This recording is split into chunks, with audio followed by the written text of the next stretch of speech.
you've got any questions, just pop them in the chat box, and Dan will stop me, and I'll answer those questions for you. So these are the top tips then for creating some content for social media. So the first thing that I want to start off with is I've created 3 examples of posts for social media, and I wanted to just get your gauge really, and just take a few minutes to have a look at that. And if someone could just tell me if you think which one it would be the worst, which one would be the second worst, and then which one you would probably post on social media. So if you just take a few minutes, have a look at that, and just shout out which one you think is the worst one on there. Sorry, did you? Yeah, go for it. The worst one for me would be, I'm going to describe it because I'm not good with my left and rights and how it appears to you, but the one with a very small black writing with the white line that goes across his forehead. Yeah, and could you tell me, give me some reasons why you think that would be your worst? Because I can't pick out the writing very well. I find it just hard to. It's not grabbing my attention. I can't see the writing very well. Yeah. You're spot on. So I would totally agree. I'd say that's probably the worst one on there. So as you said, the text is quite hard to read. It's even quite hard to make out that Geraint Thomas written in white underneath the quote. Yeah. And yeah, it generally doesn't work that well. Obviously, we got the line going across his head, and it's quite a dark image. It doesn't really reach out and grab your attention. So yeah, thanks for that.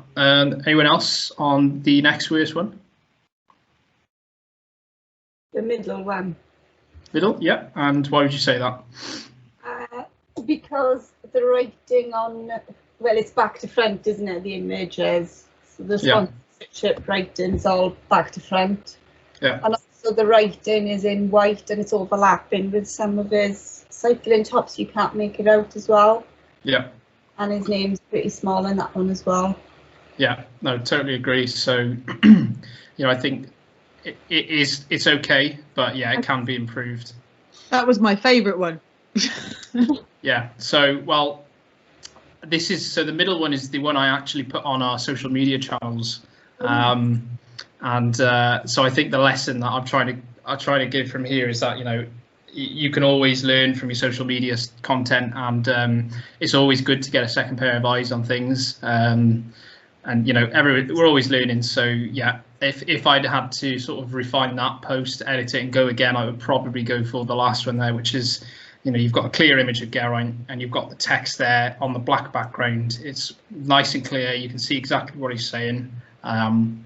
It's probably the best of the 3, if you'd all agree, but also I do see the appeal for the middle one, which is why I posted it. But yeah, second pair of eyes on things is always a great thing to have.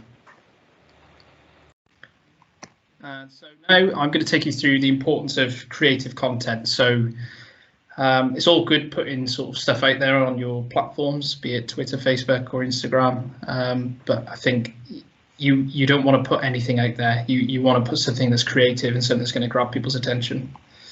So social media is dual purpose really. So it's not just for putting stuff out there, as I said. It's also you want to be discovered. You want to put stuff out there for your club. You want your club to be discovered by potential new cyclists, and you also want to interact with your current users. So it's really important to stand out, and you want to have a reason for people to follow you and engage with your content, because there's billions of people online nowadays, and that's only being exacerbated by COVID. So the one rule of thumb really that I always have when I post something on Welsh cycling channels is, I think to myself, would I stop on my personal account? Would I stop and would I maybe read it? Would it catch my eye? Would I like, comment, share? So that's something that's really helpful for me when I'm putting stuff out on social media. So I think that's also, if there's one thing you take from today, it would be, if you're putting something out from your club's perspective, would you stop? Would you want to read it? Would it catch your eye? So that's something that I find really important. So what will engaging content do? So firstly, it will make you stand out in the crowd. As I said, there's this millions, billions of people online nowadays. So it's really important to make sure you stand out from that crowd. Increase brand awareness. So what I mean by this is, generally, I would say you want to follow some sort of guideline in terms of, club colours, generally using the same font over again. So as you notice in this presentation, we at Welsh Cycling, we use one font. It's the same in our logos, it's the same in the text. So generally, we'll try and stick to that. And also colours, we use the, the red and the green as seen in the main logo. So I guess by that, you want people to sort of, when you're posting stuff and it's the same colors, the same font, people generally subconsciously will be like, oh, okay, that's from that club, because it'll just happen in their mind. You also want to establish a connection between your brand and your audience. So as I said, you want to get people subconsciously stopping and being like, okay, yeah, I recognize those colors. It might be important, might be something from my club. And then also eventually, engaging content will drive traffic to your club, which is ultimately what you want. You want to increase your following online. You want to increase people liking, commenting, sharing your posts. So, that's really good. And also promoting your club. So it's sort of the same thing as driving traffic to your club, right? If you put in engaging stuff out there, your club will be found by more people. Key points to remember then from creative content side of things is engaging content is what works best for your club. So don't break the wheel. That's what I'd say. If you feel like there's something you can jump on which is going to work for your members, then go for it. But I wouldn't go too far outside the box. Remember your audience. This is another key thing. So there's ways to sort of, if you go onto your online platforms, you can view insights. If you've got your pages set up, and you can see sort of the demographic of the audience, and that will really drive and sort of allow you to create posts suited around to your audience. And lastly, not all content needs to be created. So what I mean by this is sort of almost going back to the engaging content, what works best for your club. You don't also want to be going out the way to create stuff if it's going to take your time off things. So there is probably quite a lot of imagery, for example, you've already got out there, which will be useful. So just to expand on that, then you have video content, you've got a GIF or a short video. I'll explain all this later and I'll show you how to sort of create them. You've got interesting articles and statistics you can write up, and also pieces of information that only people can find from you. And I think this is really the key point here, because this is what is going to make you stand out from a crowd. Not only do you have to put content out there that's going to catch people's eyes and make people want to like and share, but at the end of the day, you want to be a hub of information for which people can only get that information from you, which is, at the end of the day, that's gonna, that's ultimately gonna make them want to like your pages, make you want to follow your pages. So that's really key with engaging content too. So this is some some previous examples of what I created for Welsh Cycling for World Mental Health Day. So I think the key things for me here is we want to have a clear message. So you can see this is just a few examples, by the way. So I posted this. This was across all of our pages, but we did it as an Instagram carousel as well, sorry. So what an Instagram carousel is you can post multiple photos and it allows you to sort of swipe through those photos. So, you want to ensure you've got a clear message here, so we can clearly see from the title page there, the first thing you see is 5 ways cycling can help improve your mental health. You've got also got pictures on there which are sort of visually appealing and makes people want to sort of find out a bit more about that, but also stands out. So you've got bright red and you've got a nice white text color on there, which really stands out, I think, and would, for me, would make me want to stop and see what that's about. So this is some other work I did for a different cycling club. We want to sort of highlight the key information here as well on posts. So if you are putting out imagery, I think if you look at these two, the first thing for me that stands out is the club logo and women's coaching sessions. So you want to, as soon as people see your posts, because people have got very short attention span online these days, they'll endlessly scroll and scroll. you want to really grab their attention. So the first thing they're going to see is women's coaching sessions, and if that's something they're interested in, then they can read the small text and find out more information. If they're not, then that post isn't for them. Okay. And the last one then is videos. So the first thing I'll say about videos is that, as we can see the example on the right here, it's very important to put text across your videos, so a subtitle, as it were, which I'll explain later on, but also your thumbnail. So that's going to be the first thing that people see before they press play on the video, before the video starts. It's generally at the beginning of the video. So we did a Q&A here with Leah Dixon, and so we wanted to make a thumbnail here that really stood out. So the one on the left, the one underneath the example bar here on the left, that is the YouTube thumbnail. So that is formatted to fit the resolution of a YouTube video, whereas the one on the right here, the portrait one, that is for our social media channels. So that fits nicely on a phone as if you were scrolling.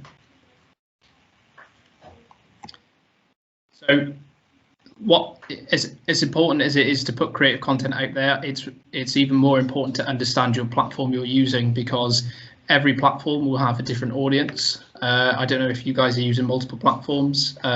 So for example, at Welsh Cycling, there is some content we will put on, say, Twitter, that we wouldn't put on Facebook, because our Twitter audience is more receptive to XYZ information, whereas our Facebook audience prefer seeing athlete posts or informational posts. So one thing that is very important is sizes. So you don't want to be putting something out on Instagram, for example, or Facebook, which isn't going to fit within the parameters of what you're allowed to put on there.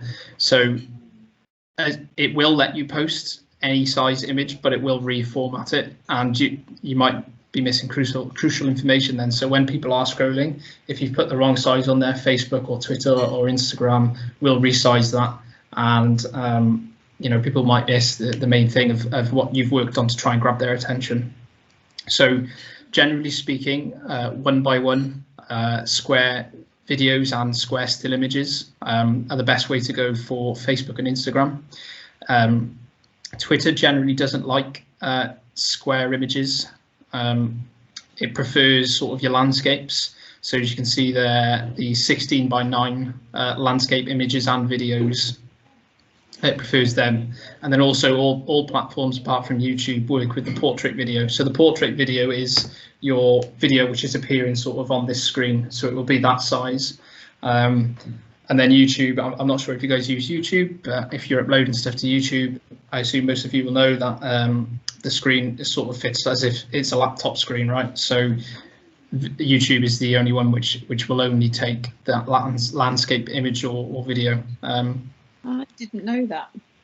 Yeah, so you can upload to YouTube with a portrait, for example. So say if you filmed a video on your phone, a cycling event, and you film it on your phone like portrait mode, yeah, you can upload it to YouTube, but it puts these big black bars down the side of it, and that's not really visually appealing. And I think a lot of people nowadays wouldn't want to watch something like that, because they can see straight off the bat that it's not going to fit their screen, and people are surprisingly fussy like that. So I would always advise to film landscape, and if you are editing videos, to try and get them all landscape. So these are the things to consider when posting on platforms. So firstly, font and size. So I think one of the most important things we sort of touched on in that brand awareness is to keep it consistent. So you don't want to have multiple fonts in a, say if you're editing a picture and you've got some information on there, you don't want to have multiple fonts on there. I'd say keep it 2 max. But if you've got 3 or 4 fonts on there, I think people are going to sort of lose their attention and not be able to focus on what you're trying to convey across the message. Colour schemes. So consider clubs and complementing colours. So this is actually quite an important thing, which I think is overlooked by a lot of people. So it's very important you don't want to be posting colours which don't complement each other. So and it's all done, just take a look at what the stuff you're making. There is no sort of rule of thumb to say this colour doesn't go with this colour. It's all, you know, if something doesn't look right, it's probably not. So don't take a chance. And your club colours will always look really nice in using that in correlation with your posts. And relevance as well. So if you are using an image, you have to make sure it works with the content that you're using. So I'm not sure if you have a look through your Facebooks or your Twitters later tonight and you see a lot of stuff which isn't relevant, I think you'd be less likely to view it. And it's surprising the amount of people and organisations who actually put a picture out there just for the sake of it.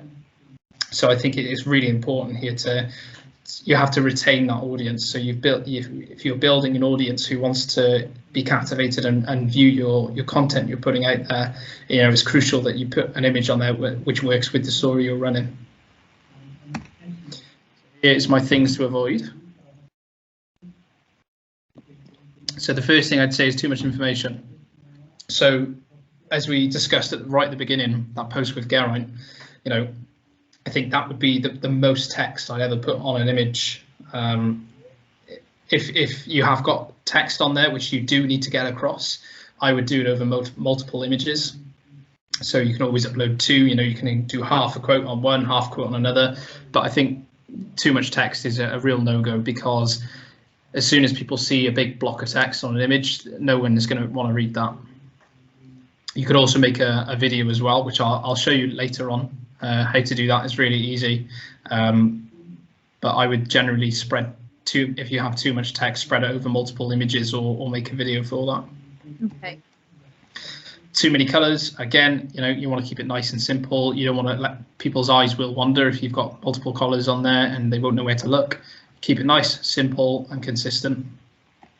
And then lastly, spacing and text placement. So, you know, consider how people read. Whenever you're doing an image, or whenever I'm giving a PowerPoint, certainly I'll always go from left to right, you know, with the exception of these have appeared in order.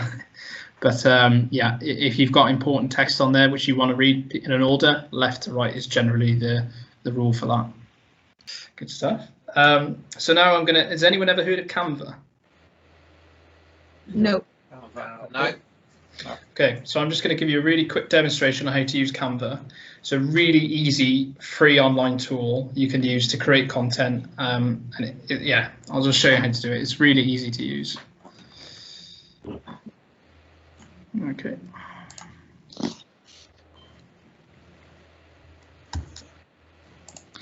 Can you see my screen? No.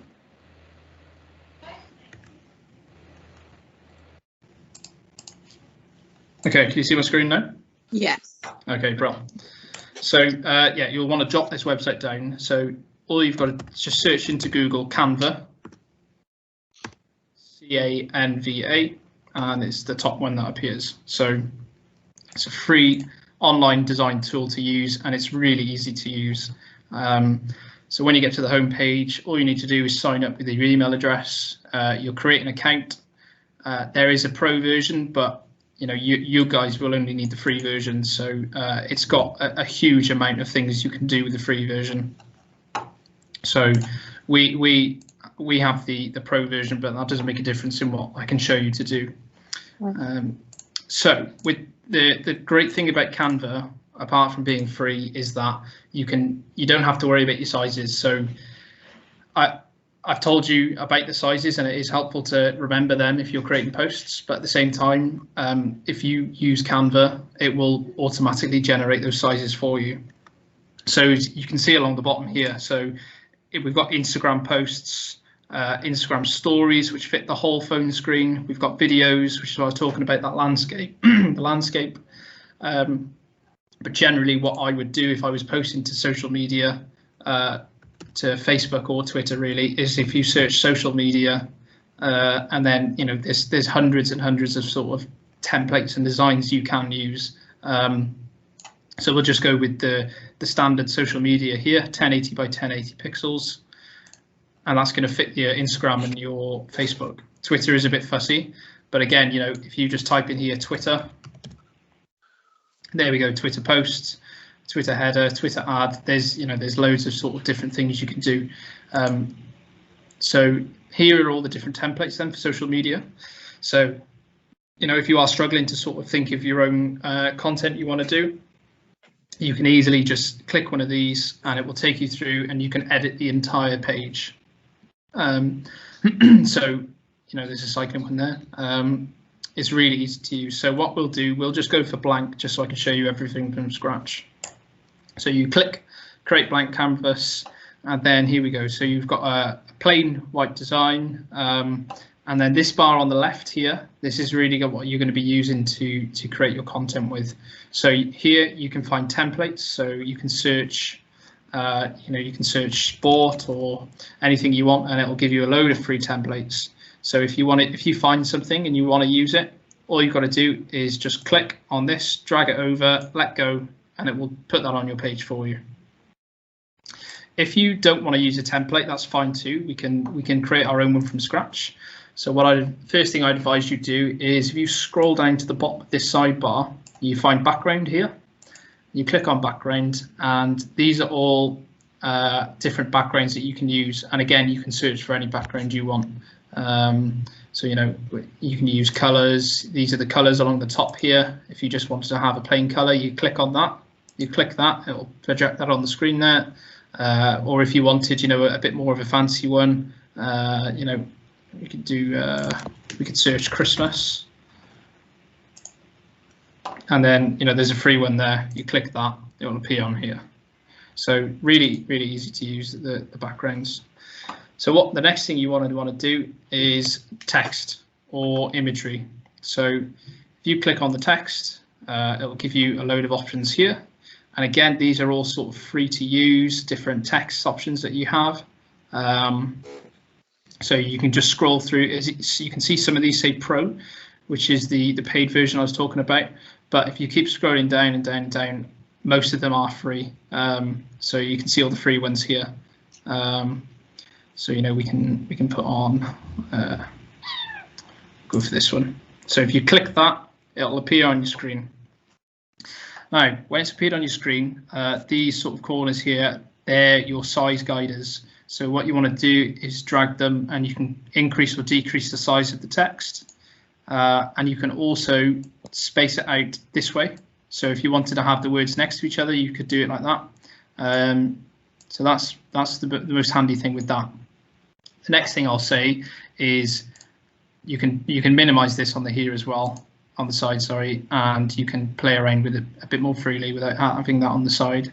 You can choose your spacing here as well. So if you want to zoom in a bit, you know, we can take it a bit further zoomed in. Just remember that you can't see the whole image if you zoom in, but generally when I'm editing, I'll have it on fit so that you can see everything. So when you click on the text here, it will give you the option of all this up here. So you can choose the font, you can choose the size, and you can choose the color. So if you click here on the color, I'd say for me, it's probably a bit difficult to read that on this background. So I want to make that stand out a bit. So you've got your default colors here at the bottom, your photo colors here, which is a really cool tool. So if you upload a photo, say of your cycling club logo, the Canva will automatically detect the photo and the colors within that photo. So that's a really handy tool. So I'm just going to change this to, sorry, you can also click on this at the top here. If you click on that, it gives you a free sort of color tool here, which you can choose any color you want. So you can really get creative there with what you want to do. So I think personally, I think a darker color is going to stand out a bit better on this. So then what I'll do is I'll click the bottom text and then do the same with that. And then if I click back onto the page, there we go, the text changes color. Another thing I would say is when you're playing around and you're moving objects, I don't know if you can see, but there's purple lines that are appearing. Yeah. So what those purple lines are, they're sort of grid guides for you. So if you see the purple line straight down the middle, that means that this is exactly center. Whereas if I move it down, it sort of, can you see it like locks into place? Yep. So that means that it's exactly in the middle of the photo there. Another really handy tool which Canva does is it has what's called a focus area. So generally, obviously, you want to be putting stuff in the middle of your photo, right? Your image. So if you move it up a bit, you can see that purple box again. Yeah. So that's the focus area. So it's advising me really that you don't want to be putting much stuff outside this border here. So if we drag that there, tidy, right. We go back over to the left-hand side and we can find elements. Now, elements are really, really handy. There's tons and tons of free ones to use here. And they are, you can get anything from shapes, stickers, gradients, you know, literally you name it, you can get it on there. So if we search cycling, I'll just filter the free ones so we can see.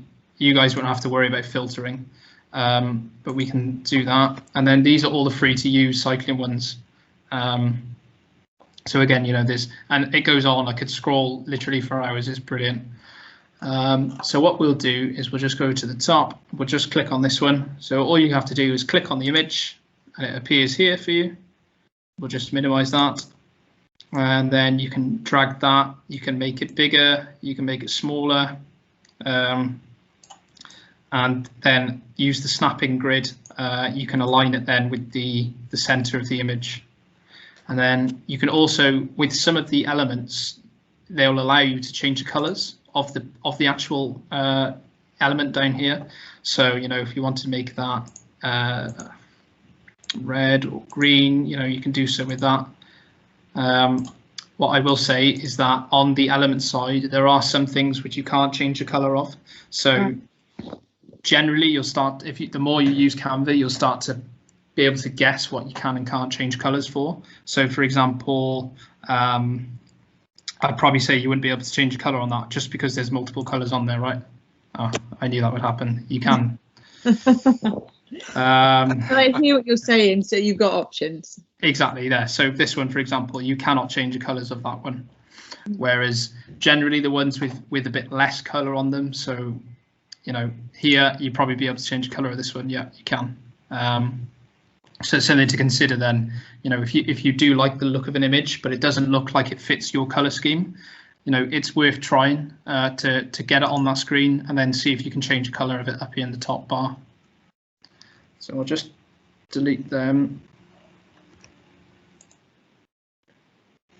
So the next thing you can do, sorry, just before we move on to that, photos, you can also search, there's a number of free photos on Canva. So again, you can search cycling and, some of these will be pro, but if we go onto the free ones, so what you guys will be able to get, there you go. So if you click down the bottom here, you can add a new page. And then if you want to have that photo on there, you've got two options. If you want to make the photo the background, you can drag it over. And if you hold it onto the page, it will create the background for you. If you just want to have that photo on there as an image, you click it, it'll just put it on there for you. So again, bit more freedom there to do what you want with the general stock images. So this was sort of what I was talking about with, if you haven't got the content, you don't always need to create it. Chances are you'll find a nice image here on Canva, which will fit nicely with what message you're trying to convey. And yeah, again, it's all free to use, so make the most of it. The last thing then is the uploads. So here, the uploads is where you can see images that you want to put onto Canva. So, we've uploaded some here. You simply click upload media and then from device, and that will take you into your folders, as it were. So if you've got any images that you've taken at the club or an event or of anything you want, you can put that on here, and same applies. I'll just create a new page to show you. If you want to get the image on there as a static image, simply click it and it will drag it on there. You can resize that, or if you want it as the image background, drag it over, hold it in the corner, and it will make it the background there for you. So that's a really handy tool there. Now, the last thing I'm going to show you is making a video or a GIF.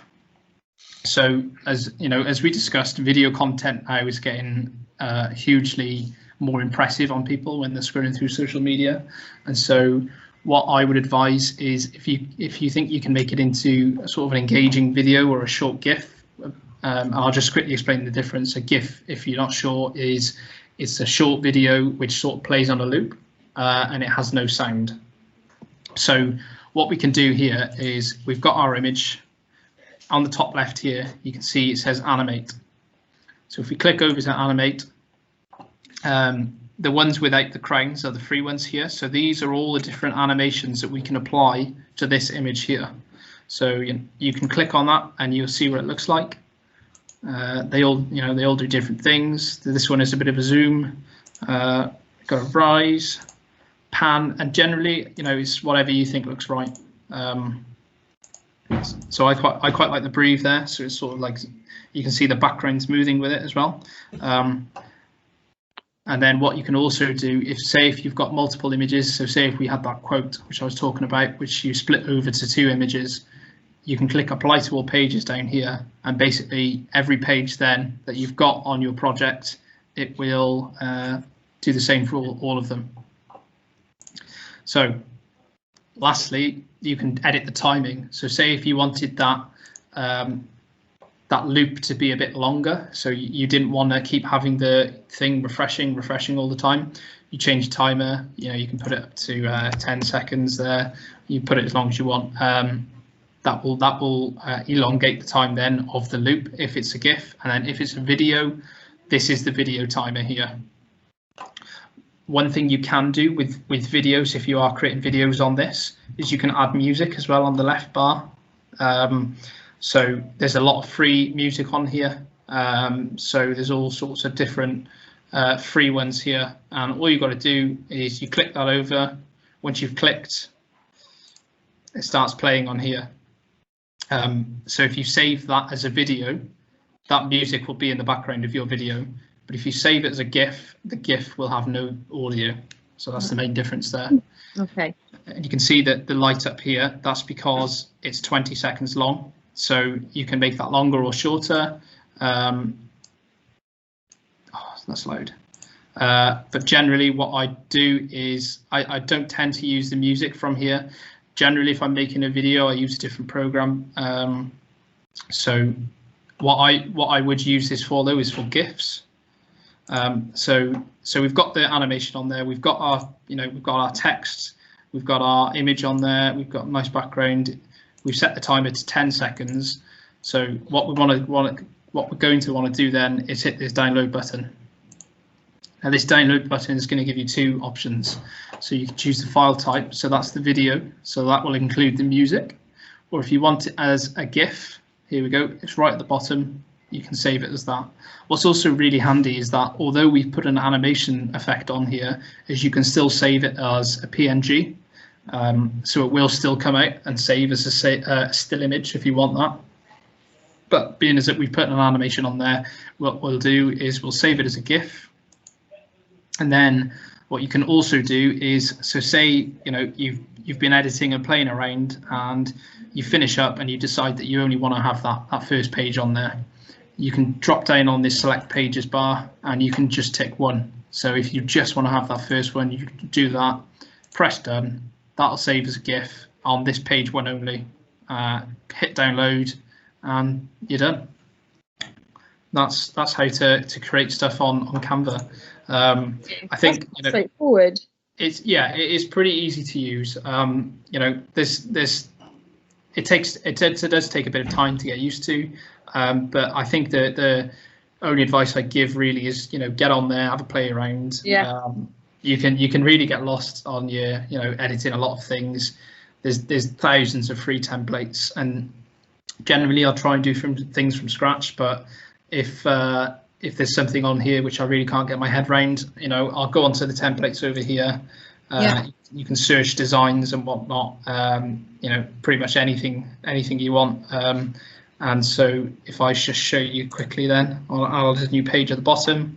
I'll drag this template over, and then you can edit the text on here. So you can change that to whatever you want. Again, this is all about sort of playing around. There's different effects you can add to the image. You can filter it, so you can you can adjust the brightness or anything like that. Generally, though, I'd say, you know, that's all sort of stuff that you find for yourself, and just have a play around and try and get used to that. So that's how to use Canva. So yeah, free to use. I definitely make the most of it. Really easy to use when you get the hand of it. And yeah, you can create some really engaging and creative content on there for your club or for your social media platforms, be it still images or GIFs or videos.